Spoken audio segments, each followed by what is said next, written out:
Muchas gracias, David. Buenos días a todos. Gracias también a H por invitarme a esta jornada sobre rehabilitación, evaluación y rehabilitación de estructuras que vamos a abrir intentando dar una visión general sobre la evaluación que debe preceder cualquier tipo de intervención. Pues creo que podemos comenzar. Y quería comenzar con una idea que yo creo que subyace en la mayoría de los técnicos, incluso en los usuarios de las estructuras. Y es que las estructuras tienden a no caerse. Y esto afortunadamente es así. Incluso se puede justificar en términos de fiabilidad de lo que tanto se sabe en esta casa, ¿no? Sin embargo, cuando empecé a pensar sobre esta charla hace un mes, pues recibíamos la trágica noticia de un siniestro en una construcción en Madrid, en donde hubo 2 fallecidos, precisamente en unas obras de rehabilitación. Y desgraciadamente no es un hecho aislado. Todos recordaréis hace unos años que coincidieron prácticamente en el tiempo un siniestro en el Hotel Ritz y otro en la calle de General Martínez Campos, donde hubo también víctimas y también coincidiendo con obras de rehabilitación. Y en obra civil también. Hace 2 años, prácticamente se cumple ahora de 2 años, que cayeron 2 vanos del viaducto de Castro que ha tenido la A6 cortada al tráfico, ¿no?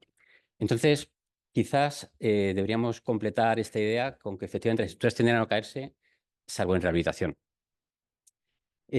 No quiero ser dramático, pero sí quería crear este punto de atención para para darle la importancia que tiene la evaluación de las estructuras previamente a cualquier rehabilitación.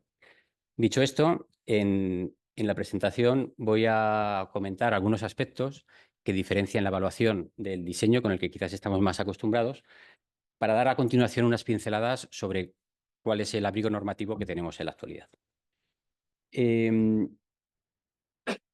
La primera diferencia es evidentemente la normativa, ¿no? Nada tiene que ver la normativa que había cuando se hizo este puente a principios del siglo pasado con la normativa que tenemos actualmente, ¿no? Tanto la evolución del conocimiento como el que cada vez haya más exigencias por parte de los usuarios, pues hace que los criterios normativos cambien, ¿no? Por ejemplo, si tratamos este tipo de estructuras, pues tenemos que estar familiarizados con barras lisas ancladas en gancho, con esas barras inclinadas, por supuesto con amplias zonas sin cercos, por la confianza que entonces se tenía a la resistencia cortante del hormigón, ¿no? Todo esto pues, ha ido cambiando y no quiere decir que la estructura no sea segura, pero habrá que justificar esa seguridad. Hay otros aspectos que ni siquiera estaban recogidos en la normativa. Siguiendo con las estructuras de hormigón, por ejemplo, el rasante, ¿no? Que muchos manuales antiguos preconizaban el uso de forjados, buscando una optimización económica que hoy en día no se nos ocurriría, pero que bueno, que entonces utilizaban y que si queremos justificar hoy en día con la norma en la mano es imposible, ¿no? Por ejemplo, vemos aquí a la izquierda un forjado ladrillero, ¿no? Que es una interposición de capas de hormigón y de ladrillo, ¿no? Pues el rasante ahí es muy difícil de justificar. O esas otras viguetas de la derecha de la imagen, en donde, bueno, se fabricaban en obra una especie de viguetas semiresistentes que luego les daban la vuelta para recibir el resto del forjado, pero todo el rasante, toda la fuerza de las armaduras que colocaban en esos nervios tenía que pasar a través de rasillas, ¿no? Pues esto es difícil de justificar y a veces en una evaluación es necesario recurrir a pruebas de carga y otro tipo de evaluaciones. Por supuesto, han cambiado las acciones. Nada tiene que ver las caballerías de finales del siglo XIX con los camiones de la actual instrucción. Disculpad porque por algún tema de formato está todo un poco descolocado, pero bueno, yo creo que se sigue más o menos la presentación. Pero más allá del incremento en las cargas, yo quería incidir en el alcance de las comprobaciones. Y pongo un ejemplo, que es la fatiga. En España no ha sido necesario comprobar la fatiga a los puentes carreteros hasta la entrada en vigor de la EAE, en 2012 creo que fue. Eh, Sin embargo, pues esos puentes que se han construido pues ya tienen muchos años y ya han estado sometidos a ciclos de fatiga que pueden ser condicionantes, ¿no? Eso ha ocurrido en España, pero ha pasado también en países de nuestro entorno. Y pongo como ejemplo un país que fue calculado con la British Standard, un puente metálico cuyo tablero era una losa artrótropa, como es habitual, y que, bueno, pues en la losa ortotropa los largueros quedan interrumpidos, como es habitual, y hoy, si tuviéramos que diseñar esto, pues buscaríamos algún detalle favorable para justificar la fatiga, ¿no? Los detalles que todos conocéis. Por ejemplo, haciendo unas grueras, como se ve en esa imagen del centro de la diapositiva. Claro, cuando se hizo esto, sin criterios de fatiga, pues se hizo el detalle más sencillo, que es una unión frontal directamente, sin ninguna precaución, ocasionando un daño como el que veis ahí a la derecha de la imagen, que condicionaba el servicio y la seguridad de muchas de las uniones del tablero, ¿no? Frente a estas mayores exigencias a nivel normativo, pues las estructuras existentes ofrecen muchas ventajas. Una de ellas es su propia supervivencia, ¿no? Y voy a intentar explicarlo con lo que normalmente se llama la curva de la bañera. La curva de bañera representa eh, la probabilidad de fallo de una estructura a lo largo del tiempo, ¿no? A lo largo de su vida útil. Como veis, tiene una primera parte descendente debido a que una vez que la estructura ha demostrado que al menos es capaz de resistirse a sí misma y las cargas muertas, pues baja mucho la probabilidad de fallo. Una segunda etapa en donde lo que prevalece son las sobrecargas y luego una parte ascendente que representa el deterioro que sufre la estructura y, por lo tanto, la merma en la capacidad y una mayor probabilidad de fallo de esa estructura. Eh, la probabilidad de fallo durante esa vida útil pues será la suma o el área de esa, bajo esa curva. Sí, claro, a efectos de diseño todo esto no se tiene en cuenta y simplificadamente se considera una prueba de fallo que es igual a lo largo del tiempo, que conduce a que la probabilidad global de la estructura sea del orden del 0,01%, por tener orden de magnitud, el famoso beta 3,8 de las estructuras de clase consecuencia 2 y vida útil de 50 años. Sin embargo, en estructuras existentes, pues no tenemos el pico de la izquierda de la curva, ¿no? La probabilidad de fallo de una estructura a efecto de diseño sería el que se representa en esta imagen, pero en una estructura que estamos evaluando, nos quitamos ese piquito inicial, ¿no? Entonces, ya simplemente por esto, la supervivencia ya justifica utilizar unos índices de fiabilidad, una seguridad ligeramente menor que la que utilizamos en diseño.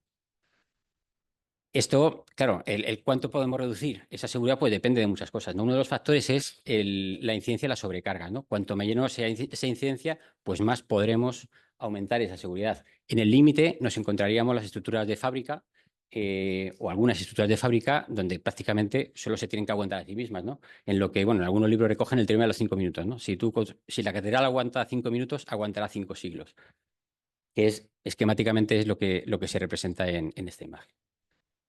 Y por terminar con esta curva, también se entiende el por qué pueden pasar estos incidentes cuando hacemos la validación, ¿no? Cuando hacemos una intervención en estructuras, pues muchas veces abrimos huecos, quitamos tabiques, que aunque no son estructurales, pero todos sabemos que las cargas están bajando por esos tabiques, ¿no? Entonces, si alteramos la estructura y alteramos su comportamiento, pues estamos introduciendo un cambio que podría justificar que pasen cosas como las que citaba al principio. Otra ventaja de las estructuras existentes es que tenemos toda la información está construida, ¿no? En el caso de estructuras metálicas de fábrica de madera, es simplemente llegar y medir. Incluso observando los materiales, la fábrica de las estructuras de fábrica o las características de la madera, incluso podemos tener una idea preliminar de la calidad de los materiales. En estructuras de hormigón, bueno, pues hay que hacer algunas escalas que todos habremos hecho alguna vez para descubrir las armaduras, pero la información la tenemos accesible, ¿no? Sin embargo, una cosa importante es que si bien el tener estas medidas y estos ensayos reducen las incertidumbres, esta reducción de incertidumbres no quiere decir que podamos reducir directamente los coeficientes de seguridad. Y pongo como ejemplo el caso del hormigón. En esta gráfica represento el coeficiente de variación del hormigón en ordenadas eh, para distintas estructuras a lo largo del tiempo. En abscisas están las fechas, ¿no? Algunos reconoceréis estas estructuras de Madrid. Y bueno, lo primero que se ve es que no hay ninguna correlación. O sea, un edificio y el de al lado, construidos en la misma época, pueden tener hormigones totalmente diferentes, ¿no? Lo cual era previsible. Pero el dato en el que quiero insistir es que esa coeficiente de variación es del orden del 0,2, del 20%, que es muchísimo. El gamma C de 1,5, que utilizamos habitualmente a efectos de diseño, está calibrado para un coeficiente de variación del orden del 10%. Si mantenemos el resto de variables que intervienen en esa calibración y cambiamos ese coeficiente de variación, fijaros cómo sube el coeficiente de minoración del hormigón. Tendríamos que minorar por un coeficiente mayor, ¿no? Si además tenemos en cuenta las incertidumbres que implica, que normalmente cuando hacemos una investigación no tenemos acceso a toda la población, sino que lo hacemos a partir de una muestra, pues las diferencias son todavía mayores, ¿no? Pero bueno, no quiero entrar en números, lo único que quiero transmitir es que el tener más información no quiere decir directamente que podamos reducir los coeficientes de seguridad. Y por terminar con la información disponible, un aspecto fundamental en la evaluación de cualquier estructura existente es la determinación de las cargas muertas. Pongo otro ejemplo, en este caso es un puente metálico de principios del primer cuarto del siglo XX que falló al paso de un camión. Cuando hicimos la investigación comprobamos que el espesor de cargas muertas era de 40 centímetros. Estos 40 centímetros suponían 4 veces el peso propio del puente y 4 veces el peso del camión. Y era incluso prácticamente el doble que las sobrecargas de las caballerías que habíamos al principio y que es con las que se diseñó este puente. Por lo que echar la culpa al puente, bueno, al camión, pues era un poquito, a priori parecía un poquito injusto. Pero es que además esta carga muerta, en este caso, tuvo un doble efecto negativo. No solo era toda la carga que estábamos introduciendo, sino que además creaba una corrosión diferencial entre la parte aérea de los montantes y la parte enterrada, que, bueno, como veis en la imagen, era un puente nu, que los montantes eran precisamente los elementos que arriostraban los cordones superiores. Al perder ese arriostramiento, pues el puente falló por inestabilidad del cordón superior y, bueno, como se ve en ese modelito. Pero bueno, más allá del modelo es, si no hay arriostramiento, pues no hay resistencia, evidentemente, ¿no? Otra ventaja de las estructuras existentes es que nos hablan. Cuando presentan daños es porque hay algo que no está funcionando bien, ¿no? Y pongo el ejemplo de un forjado de una plaza pública, en donde se detectaron unos desconchones y unas fisuras en torno a los pilares, que era claramente un problema de puncionamiento. Disponíamos de los planos y pudimos medir las cargas que había sobre el forjado y, sin embargo, aquello entraba. No se justificaba lo que estábamos viendo, ¿no? Se plantearon entonces unas calas para comprobar la posición de esas armaduras de funcionamiento y vimos que el recubrimiento de las armaduras era de 24 centímetros. Es decir, que frente a la situación nominal en donde existía esa armadura que conducía la carga, que permitía transmitir las cargas al apoyo, pues había esa otra situación que impedía, que no conseguía impedir la formación de esas fisuras o de ese cono de rotura de funcionamiento. De hecho, bueno, esto se tuvo que demoler porque este problema era sistemático y en la demolición se comprobó que efectivamente en muchos casos se veía las fisuras de funcionamiento que se ven en esta imagen.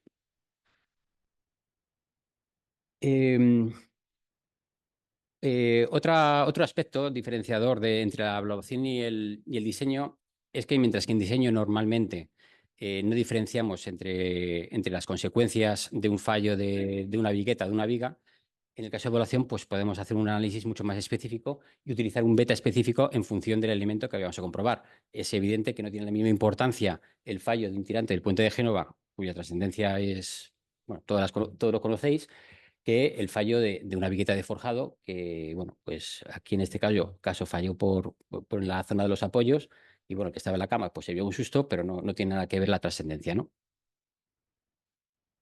Hay muchos más aspectos que no me da tiempo a detenerme. Por supuesto, la durabilidad hay que tenerla en cuenta, el coste relativo que supone incrementar la seguridad, pero bueno, no da tiempo a todo, pero bueno, lo que quería transmitir es la importancia de un adecuado conocimiento de las estructuras para, a partir de ese conocimiento, plantear adecuadamente la investigación de dicha estructura y ya con esa información hacer nuestros cálculos en donde normalmente podremos admitir una seguridad ligeramente inferior que en diseño.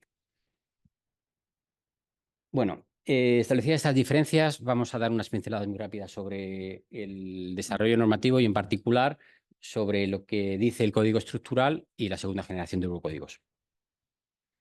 El código estructural, como no podía ser de otra forma, ha sido sensible a la importancia que tiene cada vez más la evaluación de estructuras existentes y, de hecho, uno de los motivos por los que se justifica es el tratar estructuras que no, o materias que no se regulaban anteriormente y, en particular, la gestión de las estructuras durante su vida útil.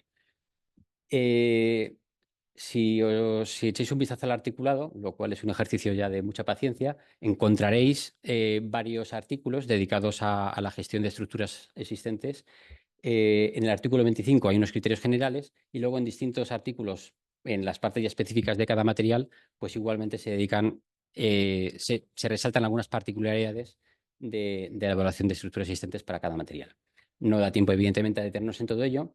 Simplemente que con carácter general lo que plantea el código estructural es una evaluación por fases, es decir, no llegamos a la estructura y hacemos ya todos los ensayos del mundo mundial, sino que vamos a plantear primero una evaluación preliminar, en función de los resultados de esa evaluación preliminar, si es necesario, se hace una evaluación detallada y si aún así seguimos sin tener resultados concluyentes, pues ya una evaluación más avanzada.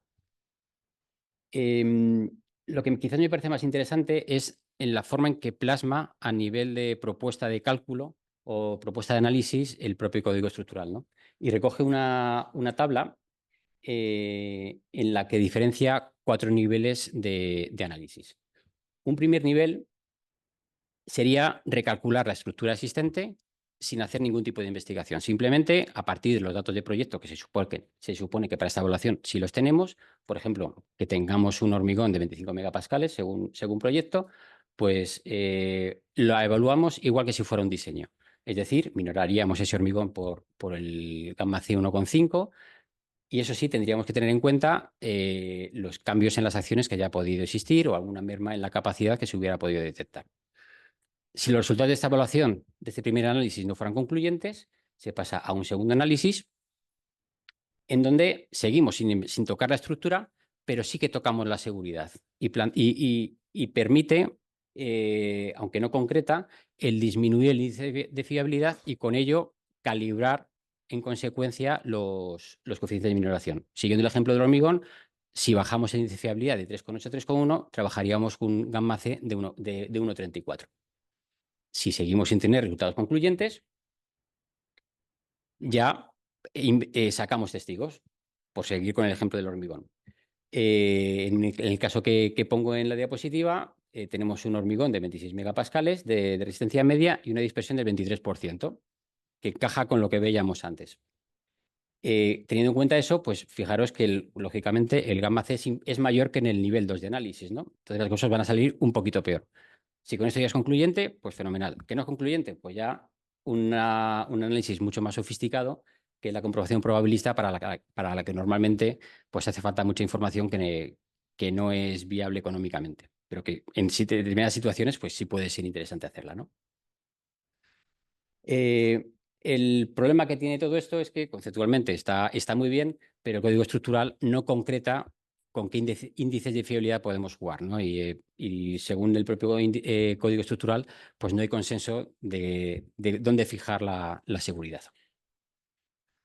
Si pasamos a la segunda generación de eurocódigos, pues igualmente le ha dado mucha importancia a las estructuras existentes y tanto es así que el actual eurocódigo 0 se va a subdividir en dos partes. Una primera parte, que sería la reproducción o la actualización del actual eurocódigo 0, dedicada al diseño de estructuras, y una segunda parte dedicada a la evaluación de estructuras existentes. En esta segunda parte, pues establecen algunos criterios adicionales a los de la parte 1, aparte de, bueno, pues criterios para la actualización de las variables o de cara a intervenciones en la estructura. Esta parte 2 incluye además un anejo planteado inicialmente con la idea de que a medida que se va aplicando esta segunda generación de eurocódigos, se vaya en cada material se vayan introduciendo los temas específicos que puedan ser necesarios en el caso de evaluación de estructuras existentes, pero en el caso de estructuras de hormigón, pues se han adelantado, o nos hemos adelantado, y se ha incluido ya un anejo I de evaluación de estructuras existentes, ¿no? Donde recoge aspectos específicos de las estructuras de hormigón, como puede ser el uso de acero liso, el tratamiento de la durabilidad, etcétera.